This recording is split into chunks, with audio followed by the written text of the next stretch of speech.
John, first of all, congratulations. We threw a lot of numbers at you guys in the last couple of days about the Rangers and their so-called mystique. It's one thing to say you can block it out. What's another thing to go out and just not listen to that and go out and take care of your business? I don't know. We've just kind of got that group. I don't know if we're so young and dumb and don't know any better, or it's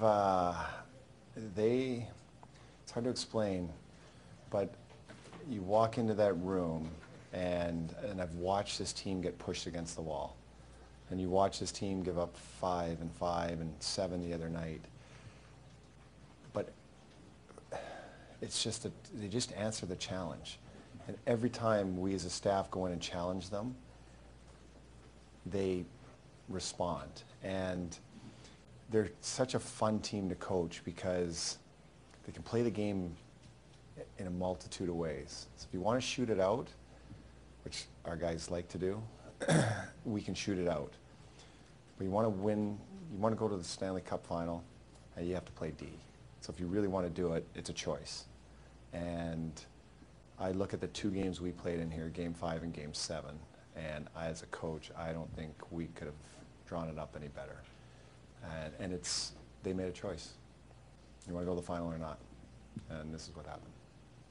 John, you guys won 5 out of 6 in this building this year, and you said after Game 2 that you guys got caught up in the bright lights of Game 1, I guess. What is it about this building that kind of brought out the best in your team this year? I'll be honest, I think it was, I'll tell you, it was here in Montreal. And we, a couple teams that we knew we were going to have to beat if we wanted to have a chance to be where we are today. But as what is that? Answering Eric's question, they are. You shine the light bright on our guys, and they'll just put on sunglasses and walk right through it. And it's unreal how they respond. And it starts with our goaltender, and he gets, he's much maligned for giving up the goals he gave up in the end, but the 2 pivotal games that we needed to win in this building, he shut the door.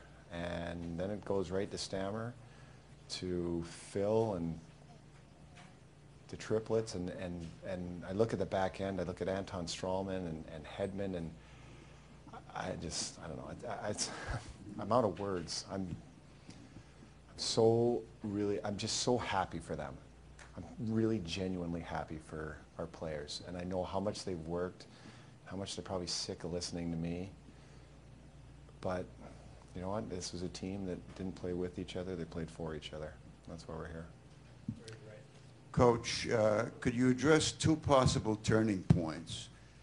In the last game at home, you guys didn't seem to give up. You kept taking the play. You got a couple of goals, a couple of late goals, and I wondered if that may have been a kind of confidence builder coming here, and also how much was the factor that there was an extra day rest? Did that mean anything? Okay. God, the 2 questions are always tough for me because I got to remember them both.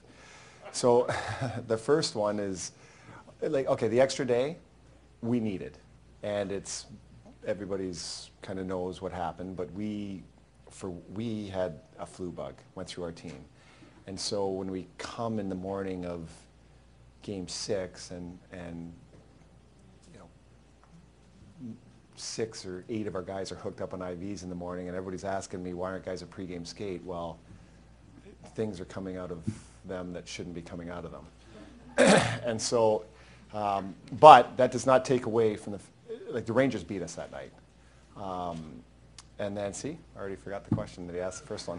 What was the first one, Stan? Well, the first one was how the team came. Okay, now, okay, so with that, now, and this comes from the regular season, and it's with Carey Price as well. We had success against Price in the regular season, and we had success against Lundqvist. And there was never a doubt in our guys' minds that we could score on these goalies. And I think that helped us in the playoffs, because when we did it in the regular season, there was no, I understand, you think about, those are 2 of the greatest goalies in my opinion, in our era that have ever played this game. But our guys have this attitude that we did it before, why can't we do it now? We just felt that all we need is a couple chances and we're going to score. And you're right, those last couple we got, when our team was we were down and out, it was clear, but we knew we could score on them. And our big question was, are we going to commit to keeping it out of the net? Because we just knew we weren't going to be kept down. But I think our confidence of scoring on them in the regular season, it just came to the postseason, and we just didn't stop. Coop, I know a lot's been made about your path here, and there's still some work to be done. Mm-hmm.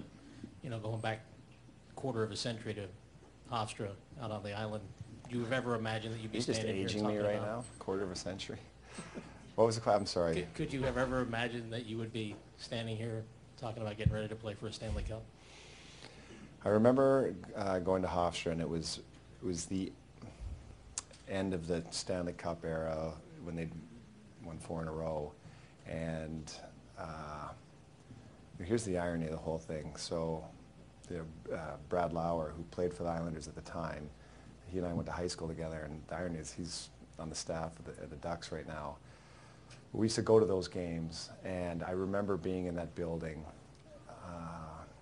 We went to games all the time, and it was just, it's so sad to see the building go, because I loved being there and watching the games. And I remember being able to go down there, and I just loved being a part of it. And I don't know if that fueled anything in me today. I've never really thought about that, but you ask the question now, and I just remember that feeling of being there, and I never obviously ever thought that I'd be standing here answering that question. But maybe there is a little piece that drove me from my days there. Coach, did you lean on Callahan, Boyle, Stroman at all, or pick their brains at all, just to kind of get the feel of what your team was going to face when you got here? There's no question. And I remember the questions were asked this morning about, a lot of talk was about the Rangers and their records in elimination games and Hank's records and stuff like that. But I don't know, nobody did the research on the records of the boys we brought in here. And you look at Strawman and Coburn and Carl and Boyle and all these guys that played, and Callahan, they've played in these before. And when you've got that in your dressing room, there wasn't Jon Cooper making a pregame speech to our players. It was our players making a speech to our players. And that was tonight. And so did we lean on those guys? There's no question we did. And the young guys and the guys that hadn't been there before, they believed. And listening to guys that have been there before, there's no better people to listen to.